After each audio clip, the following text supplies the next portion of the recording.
All right, you guys, it has definitely been a day. If you were here a few minutes ago, I had my live stream going and then realized that I'd been talking for a while and my mic was on mute. I'm having issues with the color of my camera. I hope that it is not out of focus. It's just been a morning. But again, I keep coming back because I want to get this live stream. I want to be able to talk to you guys. And there are so many important things to talk about if I could just get my technology issues sorted out. I like to think that I'm tech savvy, but sometimes I'm just really not. Anyway, happy Wednesday. Thank you for being here. Uh, I this is another episode of Unwired. I am your host, Outspoken Samantha, and I am trying to get all of my ducks in a row. But if you feel like your ducks are flying everywhere and nobody knows which way is up, then that is the kind of ducks I am dealing with today. So I do want to talk about RFK Jr. unofficially suspending his campaign, kind of a halfway suspension, and joining forces with Trump, and the many different opinions that we have on that issue. Also, there seems to be some added momentum to the Trump campaign based on RFK Jr. joining forces with him. But at the same time, there are a significant number of would-be Trump supporters deciding to withhold their support from him because now apparently they believe that he and Vance are pro-abortion. Lastly, we are going to talk about women's sports again because apparently this is just an issue that keeps popping up. And when it comes to this conversation, so many people say that the answer is for women to refuse to play, for women to refuse to compete, to boycott every single event until they get the point that we really do just have men and men's sports. But at the same time, there are a lot of women betraying women in this field and being willing, it just seems like they are willing to do whatever it takes to win, and they are not going to stand up with those of us who just want to see men and women in their separate categories. So we just need to talk about it. So the first thing I do want to touch on is not my email, but it was all over. And let me just get to the chat here because I want to make sure that I can see your comments. And I do appreciate you guys just being patient with me because I am, I'm just trying to do live right now. So I want to make sure that I can see your comments, that I can see who's on, and especially if someone will tell me if I'm on mute again. Because I have to mute my microphone when I play a clip so that it doesn't echo. And sometimes I forget to hit the unmute button. So that is the problem. So one of these days I will get all of my ducks in a row. But it was all over X this weekend that Robert F. Kennedy Jr. announced that he will be unofficially suspending his campaign and throwing his support behind Trump. And if you did get a chance to listen to his speech, you know that this means he is trying to keep his name on the ballot in states pretty much across the board, but remove his name from the ballot in swing states where it would draw votes away from Kamala Harris. There has been some controversy on that. There are specific states that are refusing to allow him to do that and forcing him to stay on the ballot. We're not going to touch on that today, but it has proven to be more complicated than we initially thought. But when it comes to RFK Jr., and I would love to hear, I'm looking at the chat now, I would love to hear your comments and your thoughts on this. When it comes to RFK Jr. throwing in his support with Trump, I think that at least the general vibe that I got up until this was announced is that it wasn't really what people were expecting and that it did hit them kind of hard. I don't know if there are people that were unsurprised by this, but I think in general, this did come as a shock to most of the probably the Trump supporters and the RFK Jr. supporters, especially since RFK has had plenty of criticisms for Donald Trump in the past. He has called him a con man. He has called him a failure.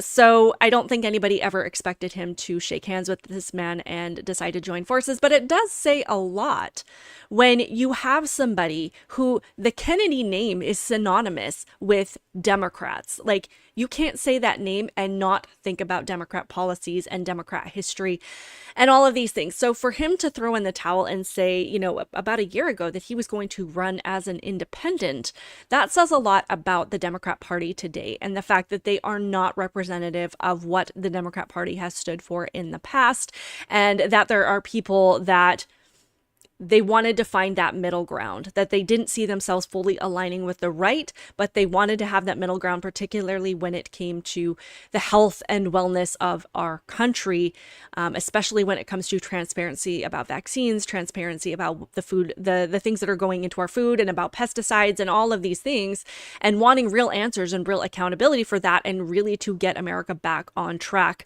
when it comes to becoming a healthy country again. And I think there was a huge roadblock there because they saw how Trump handled COVID. And I personally think that there were a lot of things that he did well, but obviously there were a lot of things that were not done well, particularly why on earth did he continue to allow Anthony Fauci to lead the charge on this whole thing? And, I don't think I knew that much about Anthony Fauci beforehand. I know a lot of people did, but it just felt like every time he got up there, like it was physically painful to him to have to speak on behalf of the Trump administration. But clearly, as much as we heard the slogans that every move that they were making was about keeping us safe and healthy, that was not true. So for a movement that is primarily led by their position on health and wellness and keeping children healthy, wanting to remove poisons from our foods, all of these things, I don't think that they would feel that Donald Trump was the correct alliance for that message.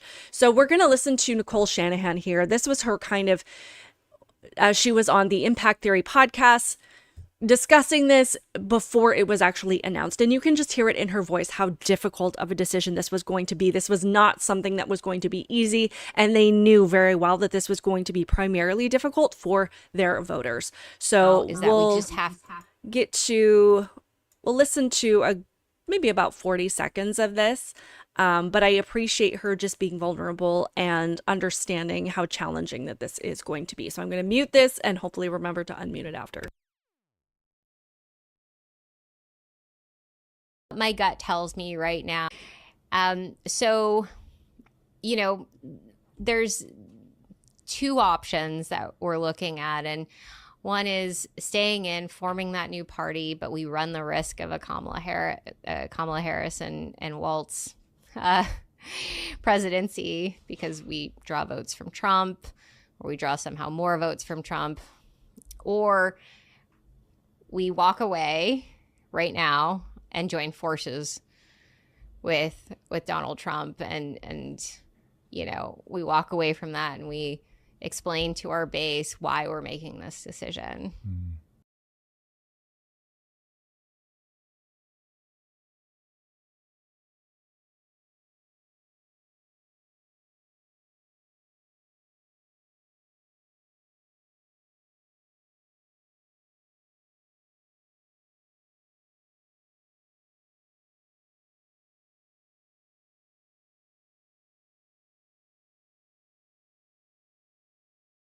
I did it again. I was on mute, but I caught myself this time. I was just saying I had to rewind the video a little bit and find a more flattering place to pause her picture on, because I don't like pausing on people when they have weird facial expressions. But you could hear in her voice that there were a lot of reservations, that she was really struggling, that this was going to be a very difficult choice. And I think it's important not to pretend, that everything is going to be fine, and to be honest about your emotions and to let people know that you hear them. And I think, and I hope that, the RFK Jr. voters that are perhaps struggling with this alliance understand that we see them, we hear them, we understand that this is not easy.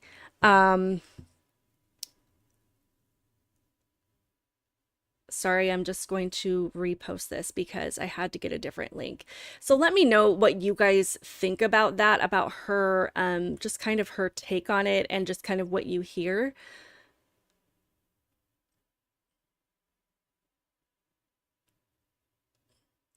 Sorry, I promise I'm going to get all of my ducks in a row one of these days.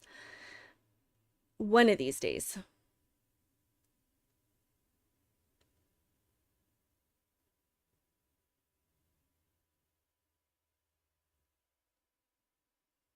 Sorry.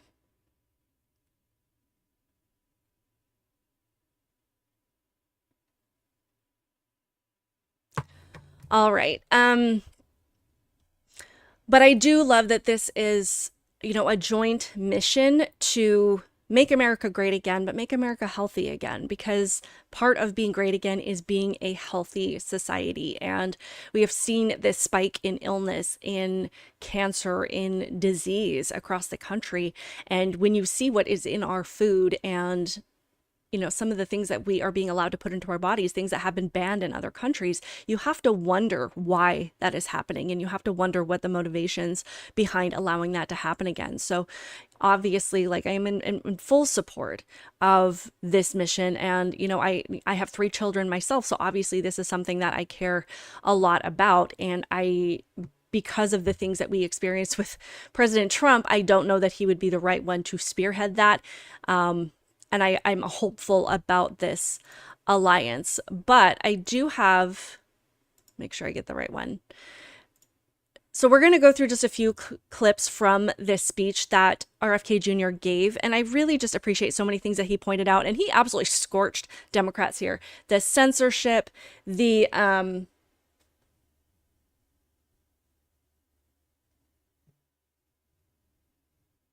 sorry, I've got so many things going on right now.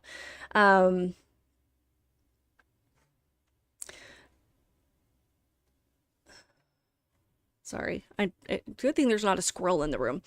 I just want to go through some of the things that our Robert Kennedy Jr. said in his speech. He scorched the Democrats. He, exposed the fact that his campaign has been targeted heavily as well. And one might call this election interference when you're constantly being targeted by the media and whatever else to keep you off the ballot. And I don't see how that is a democracy, but he just lays out that there are so many things that the Democrat Party used to stand for that he just recognizes that they don't stand for anymore, which forced him to become an independent and has influenced him and inspired him to align himself, instead of the person that the media has been painting as this extremist, that he recognizes who the real extremists are, and that is the Democrat Party, if you even want to call them that, because I don't think that, if you vote for a Democrat today, you're not actually getting a Democrat. So he recognizes that these people are not Democrats anymore.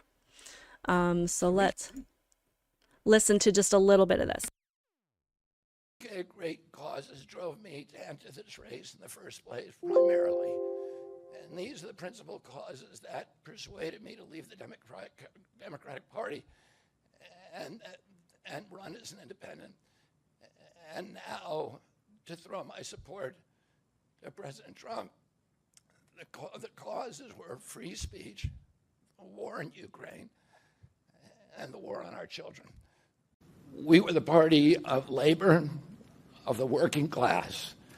The Democrats were the party of government transparency and the champion of the environment. Our party was the bulwark against big money interests and corporate power. True to its name, it was the party of democracy. As you know, I left that party in October because it had departed so dramatically from the core values that I grew up with. It had become the party of war, censorship, corruption, big pharma, big tech, big ag, and big money. When it abandoned democracy by canceling the primary to conceal the cognitive decline of the sitting president.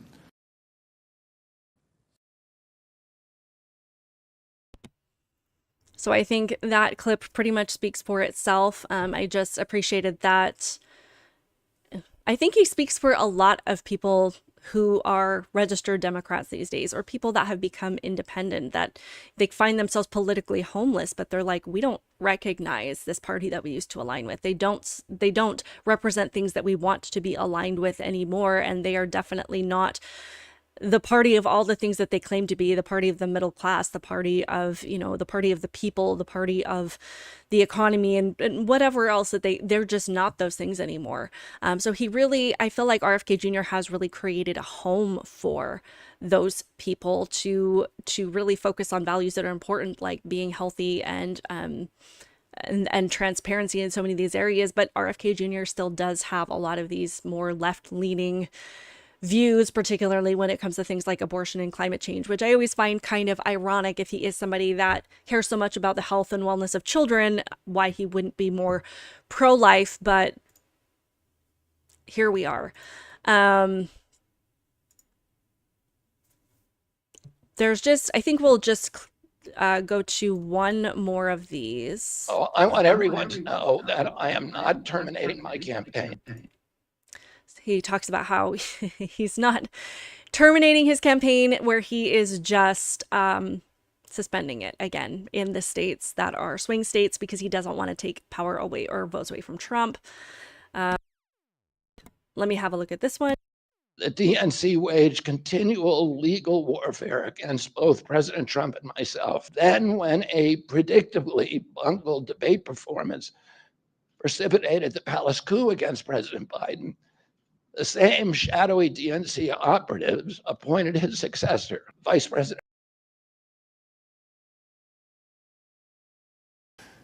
If I'm given the chance to fix the chronic disease crisis and reform our food production, I promise that within 2 years, we will watch chronic disease burden lift dramatically. We will make Americans healthy again. Within 4 years, America will be a healthy country. We will be stronger, more resilient, more optimistic, and happier. I won't fail in doing this. Ultimately, the future, however it happens, is in God's hands and in the hands of the American voters and those of President Trump. Now, you would think that this would be a message that Democrat voters would be particularly excited about. As we remember, during COVID, the entire basis for their constant harassment and shutting down the entire country and causing irreparable harm to our kids' academic outcomes and being willing to destroy people's entire livelihoods, it was based on the number one priority, as stated by themselves repeatedly, by the media, by leftist politicians across the board. It was to keep everyone safe and healthy. I mean, they screamed at Trump every time he emerged into the public space without wearing a mask. They felt justified in targeting anybody who defied government orders, and they accused anybody that didn't comply with wanting grandma to die. So ever since then, they have claimed to have this moral superiority because they were willing to sacrifice everything for health. And you were the lowest of the low if you disagreed or questioned it. So if that is truly your stance and was your stance, then you should be the first in line to get behind someone who truly does have a passion for making America healthy, but not by force, but by actually holding people accountable that are making us sick, by cleaning up our food products and making information more easily accessible about the pros and cons of vaccines, so that we can make more informed decisions. And, we saw that based on, if we didn't comply with the government orders in 2020, there were people that said we should be denied healthcare and that we should face even legal consequences. And they demanded that people declare their medical status. They demanded that people declare their medical status with a vax card anywhere they went. So based on all of these things, you would think that they would be the first ones to want to hold big pharma accountable and big food production and the FDA, anyone that has been involved in making us sick, to hold them to the same consequences and transparency. So I don't know about you guys, but I look forward to more Democrat voters standing behind what they claim to support and getting behind RFK Jr.'s goals of making Americans healthy and safe again. But the question is that really going to happen? Because, it seems, I find it very interesting that the Democrat base has been led to support anything that is going to fill their politicians' pockets. So their version of being healthy is supporting forced vaccines and forced mandates and forced mask wearing. And if big pharma, if these Democrat politicians are being funded and being financially incentivized to to kind of hold each other's hands in these policies, then they've created this entire voting base to put that power in their hands and to make them feel like all of these things that support big pharma are actually the definition of health. So very interesting. But I did want to touch on, as I said, RFK Jr. has had so many criticisms of President Trump. So I think a lot of people, again, were very surprised by this alliance. And I liked this post by Simon Atiba. He says, on May 26th, Robert F. Kennedy Jr. described Donald Trump as a scammer, a fraud, and a failure, and his administration as a complete catastrophe. Yesterday, he endorsed him, leaving many to ask if he still feels that way. What changed? Is he real? Is his endorsement real or fake? His family has reshared his statement and distanced themselves from him and his endorsement, claiming they are backing Kamala Harris because she's a better choice. And my response to that, as I posted right here, it says, I honestly don't think that Robert Kennedy Jr.'s opinion of Trump has changed. They've just decided that more can be accomplished in their respective goals by combining their voting bases rather than fighting against each other. If Kamala wins, they both lose and we all lose. So it is really my belief that RFK Jr. probably still doesn't have a very high opinion of Trump. He probably still thinks that he is a scammer and a con man in a lot of ways. But again, he recognizes that he cannot, that his goals will not be realized if he went to the party that his family name is known for, that they have been historically associated with, that he cannot align himself with Kamala Harris and Tim Walz if he truly wants to accomplish this goal of making America healthy. And what does that say about Kamala Harris and Tim Walz? That they are probably bought and paid for and incentivized by these big organizations, by these agencies, and that they are putting their needs, the needs and the wants of these agencies, ahead of what is best for American people. So I think that says a lot. But again, it's not that I think that his opinion of Trump has changed. It's not that I think that he was lying about what he said before. I think he recognizes, especially after decades in politics, decades associated with the Democrat Party, who is actually going to help him achieve his goals and the things that he is truly passionate about. And it's clearly not the people that call themselves Democrats right now. I do want to get into, I had some tweets lined up, but I can't seem to find a lot of them. This is Robert Kennedy's sister, and she, of course, went on with Jen Circleback Psaki on MSNBC and tried to explain why she is just so ashamed of her brother. Why she can't handle what he is doing right now. And I'm sure that she has some very in-depth insights as to why she feels so betrayed by him and why, he has disgraced the Kennedy name. So let's have a look at that. I think this is really the stakes this November couldn't be higher, which is exactly why my whole family will be fighting so hard to reelect Kamala Harris and Coach Walz, who've been champions for the values that my family has fought for years. Donald Trump is the polar opposite. He's a threat to most basic freedoms that are core to who we are as Americans, the right for women to control our bodies, the right to live in communities safe from gun violence, to love who you love. And I think if my dad were alive today, the real Robert Kennedy would have detested almost everything Donald Trump represents. His lying, his selfishness, his rage, his cynicism, hatred, racism, fascist sympathies, deliberate misinformation about vaccines, criminal felony convictions. So clearly this woman has been drinking the Kool-Aid. Let's just say that the Kennedys don't have exactly a clean record of morality. So she really doesn't have a lot of room to speak on that. But when she talks about the most fundamental rights, what more of a right do we have than to decide if we want to get a vaccine or not, or a right to have the information that we need to make informed decisions about our health and not be forced to make decisions, but have enough information about all of the options made available to us to make the best one and the one that makes the most sense. Because RFK Jr. is not about force. He's not about making people do anything. And he does have a very open position on abortion, again, which doesn't make a whole lot of sense to me, because I would think that if you are somebody in favor of the well-being of children, that you would be pretty against abortion. But I would imagine that he would want more transparency on what that procedure looks like, because most pro-abortion activists have absolutely no idea. They have no idea what abortion actually means and what is actually entailed there.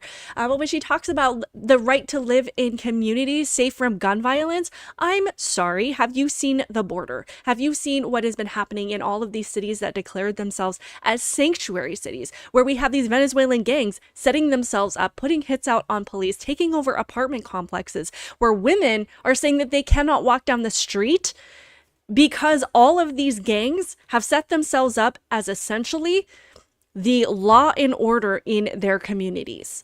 They are setting themselves up. They have taken over. They're the threat to police officers right now. They have robbed gun stores. They have robbed convenience stores. They are putting people out of business. They are creating these massively dangerous communities where our own law enforcement can't even stand up to them. So I agree, I would love to have that guarantee of living in a community safe from gun violence, from any violence. Of course, that's never a guarantee. But when you want to look at which side has been trying to create as much of a safe environment as possible in America, it surely isn't Kamala Harris and Tim Walz, the people that allowed cities to burn and then promoted the bail fund to let people out that burned cities down. This is so delusional. It is absolutely unreal. I just have to say, I am excited. Like I said, I'm excited about this alliance between RFK Jr. and President Trump. I am glad that they are willing to put their differences aside and say, I understand that we disagree on so much. I understand that we are both passionate about our goals, and neither one of these men wants to be in a lower, subordinate position, I guess, if you will. They are both, I would say, alpha males. I don't know if that's the right thing to say, but they are both leaders and they are both very passionate. So it takes a lot to put those aside and say, we have a common goal of doing what's best for this country and not best for ourselves. It was interesting. I saw a tweet the other day. I can't remember who it was, but they said basically that they believed that Trump was in politics essentially to line his own pockets and become more wealthy. I can't remember exactly how they worded it, but it was something to that effect. And that just made me laugh. That we have a Democrat system, we have a political justice system that are actively working to bankrupt this man, and whose net worth has significantly decreased since he became the president in 2016. So I would think that if he was actually somebody interested in lining his pockets through any means possible, politics would not be the path that he would choose. So I truly get from both of these men, despite the lies from the left saying that he's a dictator and only wants to do what's best for him. I just think that actions speak louder than words, and that is not true. There are a couple of other things that I wanted to get into today. So first, there have been some recent statements. Let's move into this abortion issue, because this is, unfortunately, seems to be the leading issue for liberal women to vote for Democrats. And it seems to be, it's becoming this issue where we have so many people on the right that don't want to vote for Trump and Vance because for some reason they're taking their statements to be pro-abortion. So for some reason, abortion is the leading supportive issue for liberals and the leading issue that is taking people away from Trump right now. It is absolutely astonishing to me. But there have been some recent statements by JD Vance and a tweet from Donald Trump that were circulating pretty heavily across social media, probably within the last week. And JD Vance in particular has done some interviews discussing the abortion issue, and interviewers have been asking him about whether or not Trump would ban abortion or if he would veto a ban if that was something that was proposed and placed on his desk, and also what their stance is on the abortion pill. So this first one is this interviewer from Meet the Press asking JD Vance what he had to say about whether or not they would veto a ban on abortion. So let's just hear a little bit about, with that exchange. Oh, I got to get back in here. Democrats made the case this week and beyond this week that Donald Trump, if elected, will impose a federal ban on abortion if he wins. Now, Donald Trump says he won't, but can you commit, Senator, sitting right here with me today, that if you and Donald Trump are elected, that you will not impose a federal ban on abortion? I can absolutely commit that, Kristen, and Donald Trump has been as clear about that as possible. I think it's important to step back and say, what has Donald Trump actually said on the abortion question, and how is it different from what Kamala Harris and the Democrats have said? Donald Trump wants to end this culture war over this particular topic. If California wants to have a different abortion policy from Ohio, then Ohio has to respect California and California has to respect Ohio. Donald Trump's view is that we want the individual states and their individual cultures and their unique political sensibilities to make these decisions, because we don't want to have a nonstop federal conflict over this issue. The federal government ought to be focused on getting food prices down and getting housing prices down, issues, of course, where Kamala Harris has been a total disaster. So I think Donald Trump is right. We want the federal government to focus on these big economic and immigration questions. Let the states figure out their own abortion policy. And I would love to hear anybody in the comments, what you think about that statement, because there have been a lot of people saying that this is not pro-life enough. And I know there were quite a few people tweeting and saying basically that they won't reward betrayal of the pro-life movement with their vote. But of course, we have to think about what that means. And I really appreciate this tweet. It's from an account called Peachy Keen. It says, if you want women to have fewer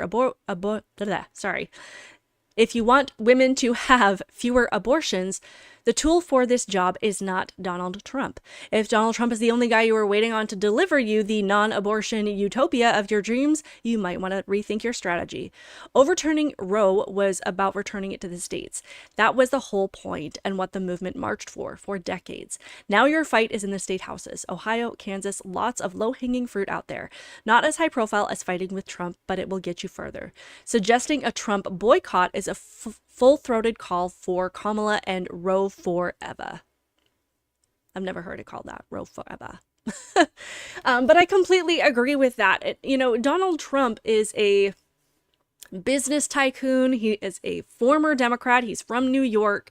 He is also the most pro-life president that we have ever had. He marched in the March for Life. He appointed Supreme Court justices where they were able to overturn Roe v. Wade, which, as this person says, was the whole goal of the March for Life for so long. So he's done all of these things. JD Vance has gone out and talked about how we need to make it easier for people to have families in this country and actually make it an option to give people choice in the truest sense of the word and not feel like they have to have an abortion because everything else around them is so hopeless, because cost of living is way too high, or there's no incentive for families to bring children into the world. And of course, we want them to be in homes that actually want them. We don't want people just cranking out babies for the benefits of it, but we want it to be just as easy, if not easier, for people to have a family as it is to get an abortion. Because if people really feel like they have a choice, I do think inherently people do want to have a family. They want to have that meaning and that purpose in their lives.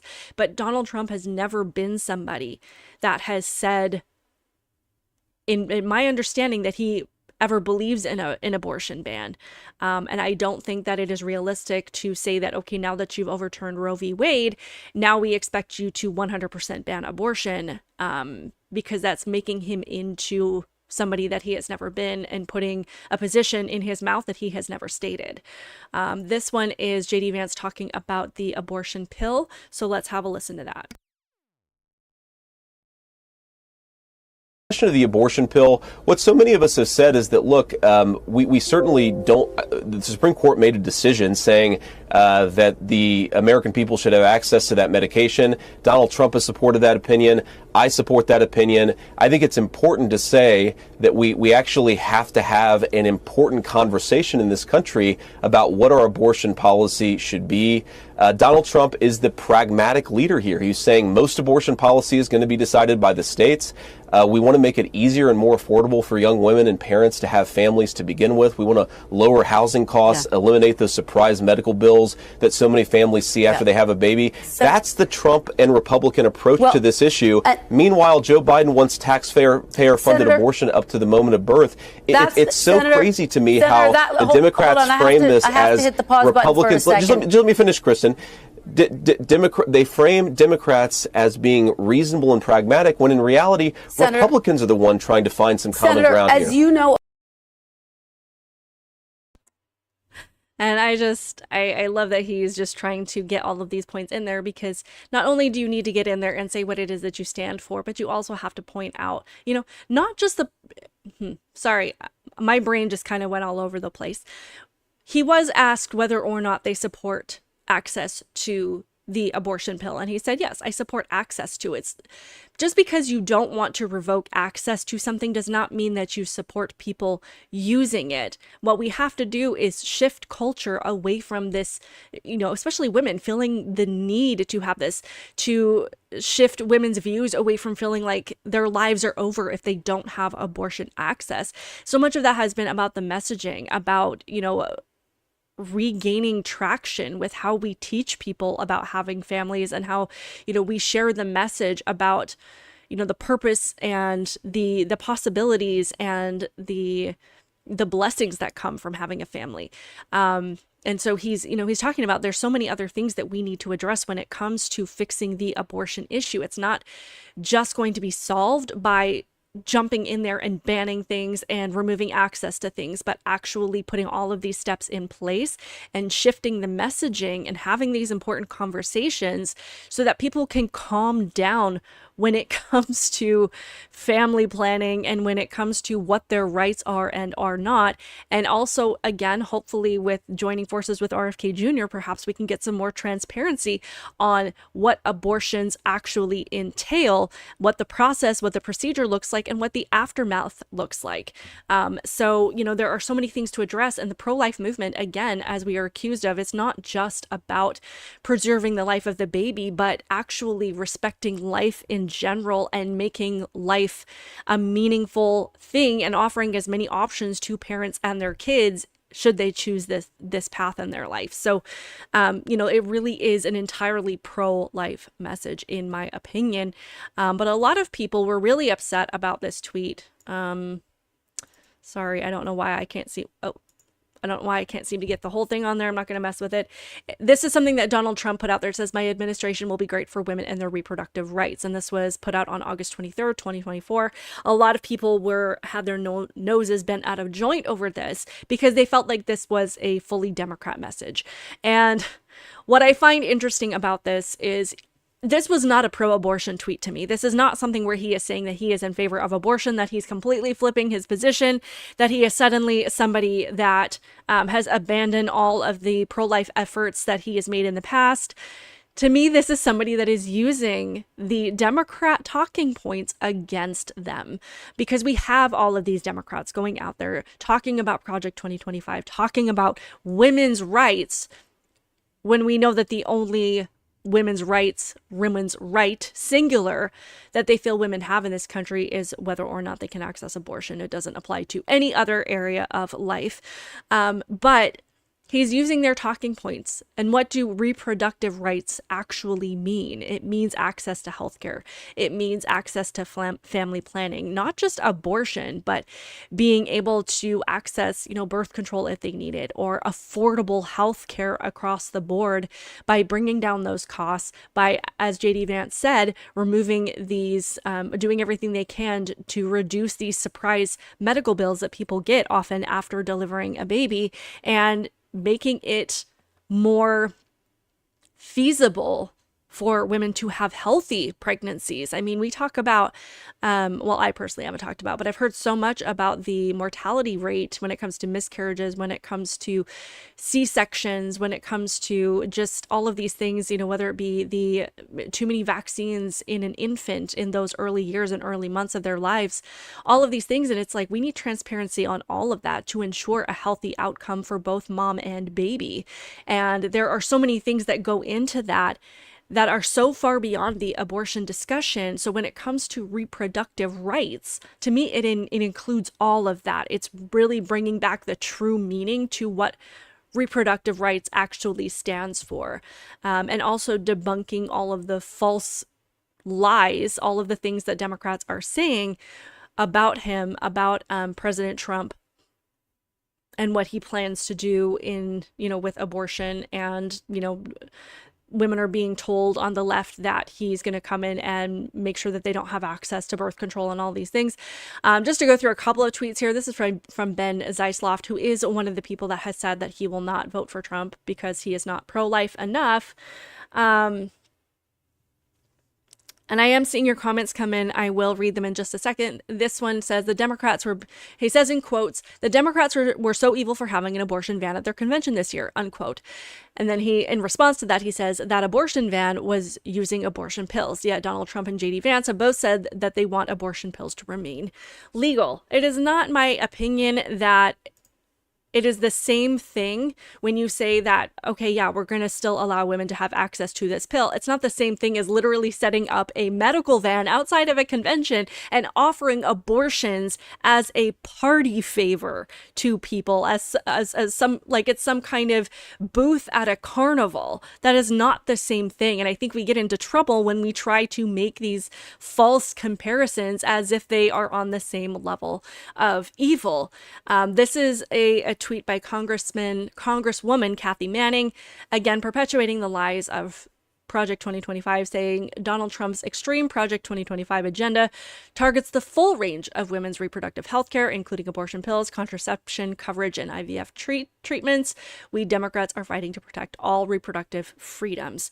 Of course, none of that is true. And Project 2025 is not associated with Donald Trump at all, even though there are positions in there that I know he agrees with and others that he probably isn't such a big fan of, but it's not his thing. So just that's the lie right there.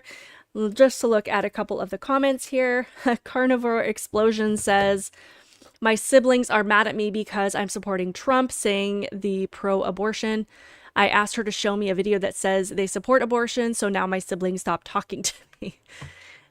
Yeah, we can't really get into that same approach to the argument. If you are going to say Trump is pro-abortion, if you're going to make a claim, then you have to be able to provide evidence of that person saying, or, you know, some action that they have taken to support that.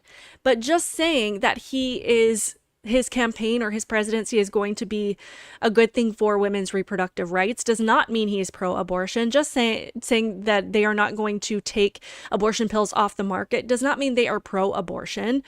Saying that they are not going to veto an abortion ban does not mean that they are pro-abortion. But all of these pro-life advocates, and I am as pro-life as they come, but all of these pro-life advocates are basically saying anything short of an abortion ban is pro-abortion. And I think they're going to lose a lot of people, a lot of support if they go that far with their messaging, because that is not true at all. So I don't understand that. Like I said, abortion is becoming this issue for liberal women to support Kamala Harris wholeheartedly, regardless of anything else. And now it's becoming this issue for people on the right where they're not going to vote for President Trump. But what does that leave us with? It leaves us with Kamala Harris and Tim Walz, who are two of the most extreme people in our history when it comes to abortion. Abortion up until the moment of birth. Abortion beyond birth, meaning, sorry, there's a hair in my face. Meaning they do not believe babies born alive from failed abortions should be given medical treatment. And this is something that happens. We have countless documented cases of this, but they don't believe that babies born alive from those procedures should be given medical care. And I wholeheartedly believe that if Harris and Walz get into the White House, they will make it a federal law to mandate abortion access across the country, and they will penalize states for trying to prohibit abortion or put restrictions on abortion in any way. So you have to think about what the alternative is. You're not going to get that candidate that is 100% pro-life, that is going to ban abortion, that's going to, adopt all of the policies of all of the beliefs of every pro-life organization across the country. You're going to get people who are going to allow you to do the work, who are going to allow you to minister to people, to talk to people, to expose people to the truth of abortions, and that are going to allow you to do the work of turning people's hearts on this issue and getting, being allowed to just have these open conversations. We've seen under Democrat rule, we've seen pro-life advocates who have been arrested, who have been targeted, who have had their homes raided by the FBI. And if Harris and Walz get into the White House, that's just going to get worse. We're going to be arrested for even trying to do these things. And that's not fear-mongering. It's just the reality of the situation. So under a Harris-Walz administration, we lose that ability completely. We can't even do the work ourselves. Whereas President Trump, JD Vance, we have the right to go out and continue the work on this issue. And that is the most important thing. I appreciate the comments. I appreciate people hanging in there with me. And this was a tweet by Lila Rose, who is one of the most well-known pro-life advocates. And I love her. I love everything that she does. She is amazing. But she says, if you don't stand for pro-life principles, you don't get pro-life votes. And this was in response to JD Vance talking about Trump not being willing to sign an abortion ban. And I think that does more harm than good, because you have to think of what you end up with. And if you're someone that views, that values human life at contraception as I do, but you have to be willing to acknowledge that if they don't win, because we have all of these pro-life people that refused to vote for Trump based on this issue, what that means for all of these babies. And they're not going to care that you didn't get the president that you wanted. They're going to care that you didn't care enough to save their life. And to me, this kind of position makes the issue more about Trump than it does about saving babies. And I do have a problem with that. I understand the sentiment behind it. I understand the struggle, but I'm not dismissing their concerns and their frustration. But again, you just have to look at the reality of what you're getting. Lastly, I want to touch on this. This just absolutely blew my mind again. So we're going to talk about women's rights again. Speaking of women's rights, we have seen women's sports become this thing that apparently is just a retirement plan, a plan B, if you will, for boys and men who cannot hack it in men's sports, who cannot handle playing on the same team as other boys, other men, who are mediocre at their sport when they are competing with or against men. So they just decide to become a woman and earn their goals and earn their awards and their trophies and their scholarships that way. Because you never see the situation where you have somebody who was a man and they were at the head of their game in their sport, whether it be swimming or wrestling or boxing or whatever, they were amazing at their sport.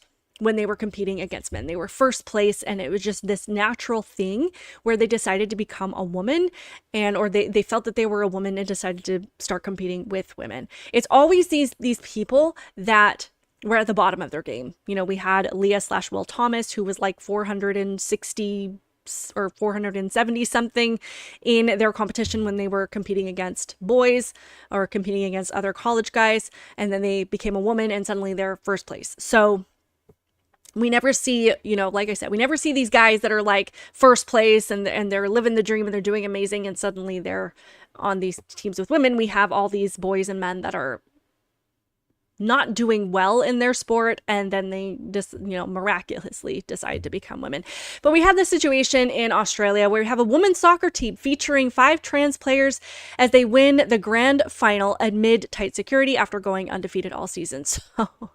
So we have, as we've said, we have so many people saying that the answer to solving this problem with women's sports is that women just need to boycott. They need to just refuse to play. They need to just have, this solidarity, stand in solidarity with each other, refuse to play until everybody gets the message that all you really have are men's sports, and that women are just going to refuse to play this game until things go back to being as they should. But what happens when you have women who are betraying that cause, who are betraying their fellow women, and they are going along, as this article says, with 5 trans players on their team, meaning they have 5 men on their team. They have gone undefeated and they are just living the dream and willing to allow this to happen, whether it be for the sake of winning, whether it be because they don't know how to stand up against it, whatever it is. But they are supporting this, the furthering this agenda, furthering this work of eliminating women's sports altogether. It says Australia's most controversial soccer team has won its grand final after going through their season undefeated. Sydney-based Flying Bats made headlines around the globe earlier this year after it was revealed that 5 of the team's women's side were made up of transgender players. The team's presence in the women's competition led to complaints from club officials and parents, while high-profile figures like J.K. Rowling and Lucy Zelick have also criticized their participation. And this is the team. I'm assuming this is one of the players right here. And, you can always tell, as much as they like to say that, it's transphobic and whatever else to point out when you see a man amongst the women, but the women, and, that they think all of these things that they're doing are going to camouflage them in some way, but you can always tell. I don't know what to say about this. It really is heartbreaking to see, because this really just takes us a step back. It takes us 15 steps back from trying to fix this issue, trying to preserve women's sports for the future. We have, young girls that are looking at this stuff play out and they're like, why would I even pursue sports? Why would I even pursue athletics when really there are no women's sports? And if a man or, somebody of the opposite sex decides that they want to play on my team, that I have no say in it, and that even if I stand up for it, that there are going to be people that are going to make it impossible to make a difference. So it really is unfortunate. I believe this is one of the players speaking. It says, I think that's a real crime against women. It's quite disgraceful. The fact that these women have been rendered voiceless in this, and if they do have a voice, they are being punished for it. It is something that needs to be explored very deeply. Imagine having to do that as well to reach the knockout stages of competition. It takes some real courage in this situation to stand up and say, no, we're not going to play. Zelick then pointed the finger out at governing bodies for what she claimed was a dereliction of duty. The people I hold accountable here that I consider the most villainous are the national sporting organizations, the ones who haven't yet acted to introduce policies to protect women and girls who are the real culprits and are responsible for allowing this circus to continue. These are the people we really need to bring to the fore here and ask them for answers. I want to know, why don't these women's voices matter? It's just not right. So like I said, it just makes it difficult to make any headway on this issue when we have, and like I said, I don't know why these women are silent on this issue. I don't know if it's because they feel like they can't say anything, because we have seen that play out numerous times already where women, have come forward and said, I just didn't feel like I could say anything, or they were threatened behind the scenes by these organizations if they spoke out, that their career would essentially be ruined. So, and tell me how women's rights, how this is progressive, how this is allowed to stand, if you are somebody that is a true advocate for making sure that women have their place in the world and that their voices are heard and that their rights are respected, how do you justify this? How do you square with this when this kind of thing is happening, where women are not only forced into these positions where they can't win either way, they boycott and they lose the opportunity, or they are forced to play even if they feel like they are in danger or unsafe, or they just don't want to but feel like they have to because they can't speak up. So their actions are being stifled, their voices are being stifled, their opportunities are being stifled, and I don't know what the way forward is when there's nobody that seems to be really fighting for women's rights in these areas. And, you know, I found it interesting. I was listening to somebody else talk about this issue recently. When it comes to trans rights, whenever you see particularly a left-wing article, which are most of them these days, talk about this issue, they primarily focus on the transgender side of things. And you will notice that there is very little representation of women in these articles. It's all about what transgender people have to go through, their victimhood, their rights, their struggles, whatever it is. But there is the only representation that you generally see of women in so much coverage of this is, you know, you don't see them being able, you don't recognize their struggles in it, or, you know, their reservations about it or their concerns. There's no representation of women or, you know, their perspective on it other than whether or not they're willing to go along with it so that you can label them as a bigot. It really, really, really is unfortunate. So I do want to thank everybody for what can they do? They have no chance of winning. Thank you for the comment. I don't know what the path forward is when you don't have everybody on the same page. And it really is sad and disheartening to see. I don't know how we win this when, you know, you have so many women like Riley Gaines and Paula Scanlon and Macy Petty that are willing to stand up and call out how wrong this is, but you have so many women on the other side that are just unwilling to do it, and not just in the media, not just, you know, the political aspect of it, but the actual sporting aspect of it. These women that are just willing to get on the field with these men and put their own safety at risk just because they either don't feel like they have a choice or they do truly feel like this is the definition of being inclusive. Whatever it is, if you don't have everybody on the same page, it's going to be very, very challenging to overcome this issue. So I would love to hear your thoughts on this. I would love to hear all of your thoughts on everything we've discussed today. RFK joining Trump, JD Vance and Trump on the abortion thing, and this issue with women's rights when it comes to sports, because I'm completely lost on that. Thank you so much for joining the chat today. Thank you for your comments. Thank you for viewing. Again, I promise to get my ducks in a row. One of these days I will start on time. I will have everything up and running where it needs to be. I will have the color on my camera fixed. I will have the focus fixed. But until then, you know, I don't have a tech team behind me. It's just me, and I am not tech savvy at all. So I just do the best I can, and I appreciate you guys sticking with me through that. But I hope everybody has a wonderful day.